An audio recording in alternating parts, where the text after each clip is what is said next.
नमस्कार। मैं डॉक्टर मातु सिंह राठौड़ ऐतिहासिक जानकारियों के साथ आपके बीच में प्रस्तुत हुआ।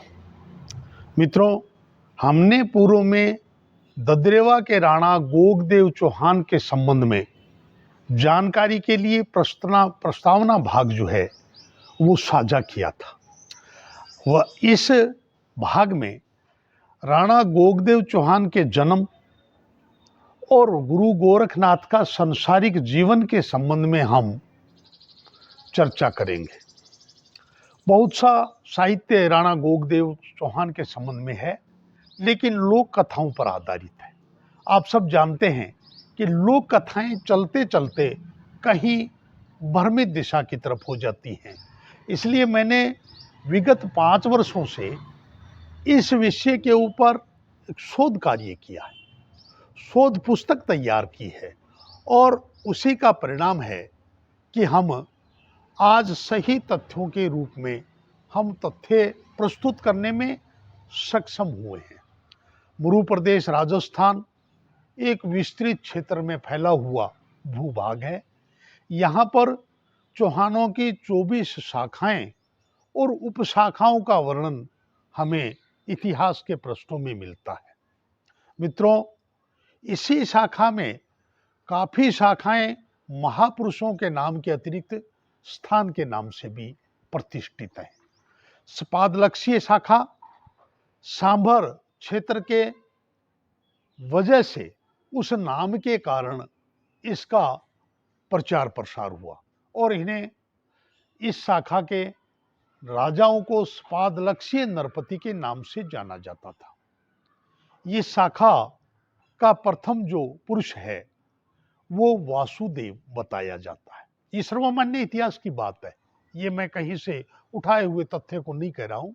वासुदेव इस शाखा का प्रथम शासक है, जिसका राज्य विक्रम संवत 608 के लगभग सांबर क्षेत्र पर था। इसी वंश में आगे चल करके विक्रम की 10वीं शताब्दी के लगभग मध्य में अन्ना जी यहाँ के एक शासक हुए और उस अन्ना जी चौहान के पुत्र घंग्रान जो प्रतिभाशाली थे, उन्होंने अपने मूल राज्य के स्थान को छोड़ करके वर्तमान चूरू से 12 किलोमीटर पूर्व में घांगू नामक नगर की स्थापना की। घांगू नगर तत्कालीन समय का राजनीतिक केंद्र था।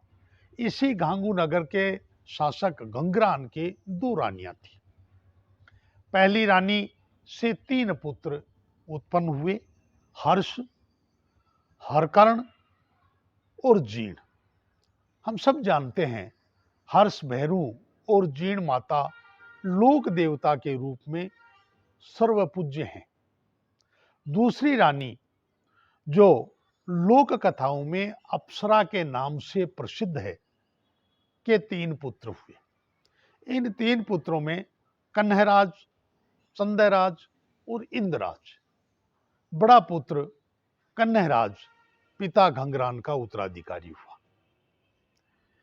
पिता घंग्रान के उत्तराधिकारी के रूप में कन्हराज वहां प्रतिष्ठित हुआ। उनके पुत्र अमरराज उसके उत्तराधिकारी बने।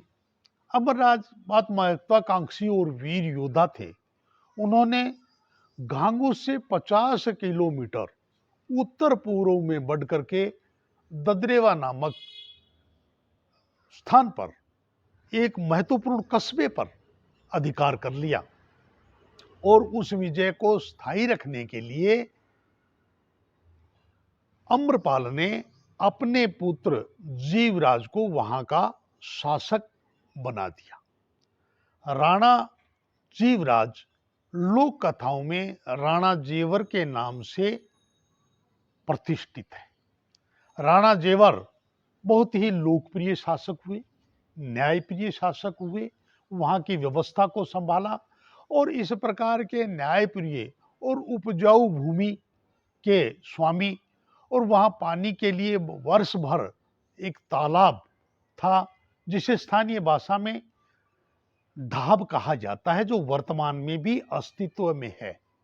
और इस प्रकार के आकर्षक वातावरण में आसपास के सभी जाति धर्म के लोग ददरेवा में आकर के बसने लगे। बहुत सुरम्य स्थल था, लेकिन एक कमी वहां की जनता के और राजा के अखरती रहती थी। लेकिन राजा लोकप्रिय इतना, अपनी जनता को न्याय देने के लिए बहुत ही प्रसिद्ध था। किसी राजस्थान के लोक कवि ने कहा है कि करसी उणरी हुसी सही, आसी बिन न्यूती है, आ नहीं किणरे बापरी, भक्ति रजपूती है। रजपूती और भक्ति किसी के बाप की बपूती नहीं हुआ करती, जो करता है वही है। भगत रजपूती कार्य करता है, रजपूत भक्ति का एक प्रकार है। और इस प्रकार के राजा के यहाँ यदि पुत्र रत्न प्राप्त नहीं हो तो जनता का चिंतित होना, राज परिवार का चिंतित होना स्वाभाविक है। और इसलिए देवी देवताओं की सनातन की परंपरा के अनुसार आराधना की गई। संयोग ही कहें या लोक कथाओं में वर्णित तथ्य है या ऐतिहासिकता इसमें कितनी है, कहते हैं कि उसी समय गुरु गोरखनाथ का ददरेवा में आगमन हुआ। गुरु गोरखनाथ के परिचय के संबंध में हम बात करें तो ये किसी के परिचय के मोहताज नहीं है। सिद्ध संत अपनी इस मंडली के साथ ददरेवा में आकर के तपस्या करने लगे।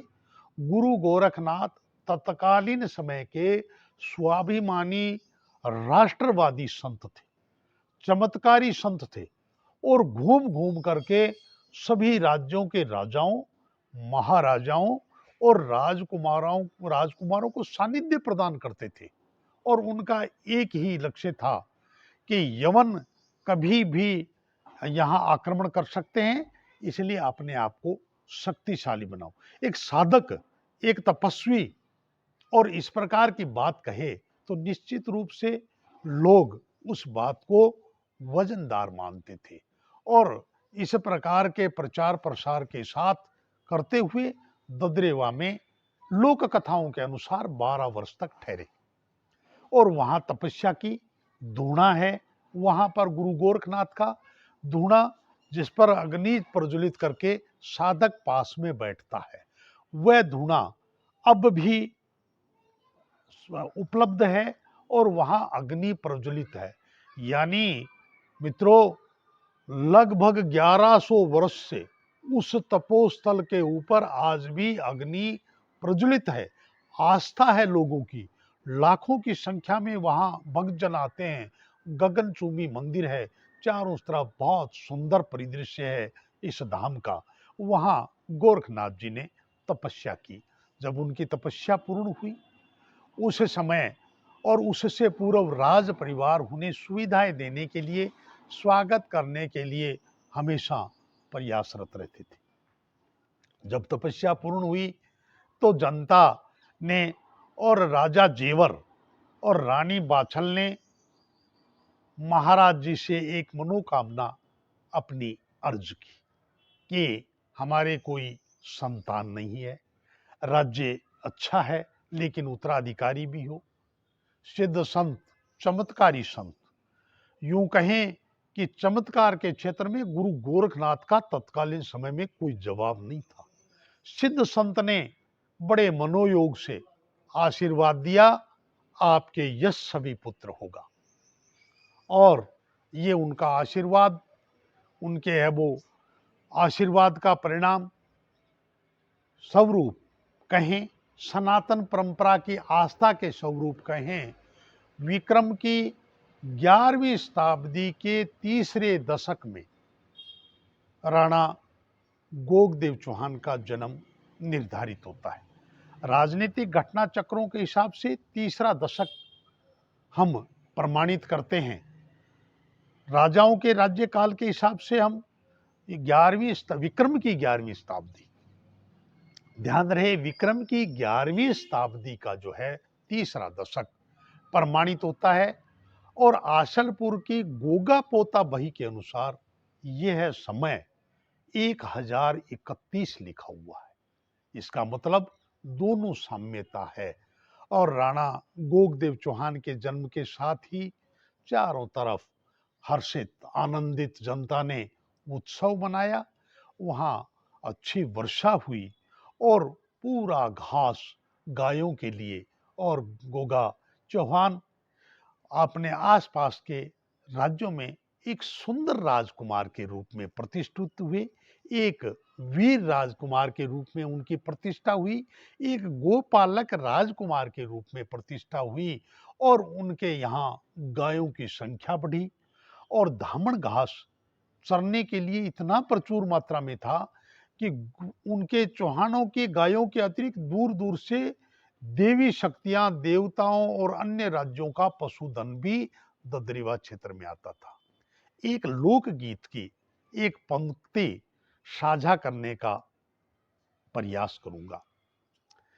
लोकगीत की पंक्ति है, मारे गोगरी गावडिल्या जी, म्हारे गोगरी गावडल्या, कोई चरे धामणियों घास, हरी मारा गुगा भल्यो रहियो।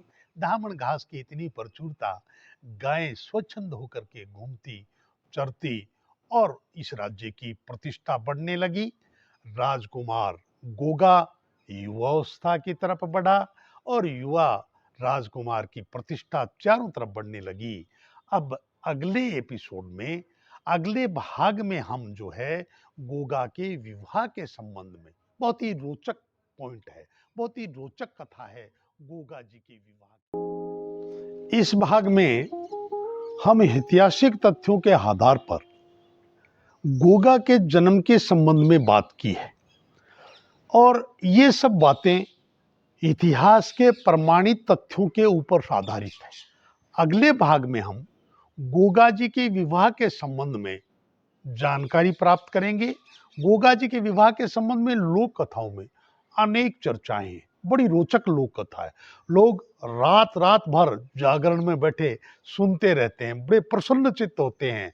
लेकिन लोक कथाओं में कुछ भ्रामक तत्व हैं, भ्रमित करने वाले कुछ है वो तत्व हैं, भ्रमित करने वाले कथानक हैं, भ्रमित करने वाली घटनाओं के बारे में जानकारी दी हुई है।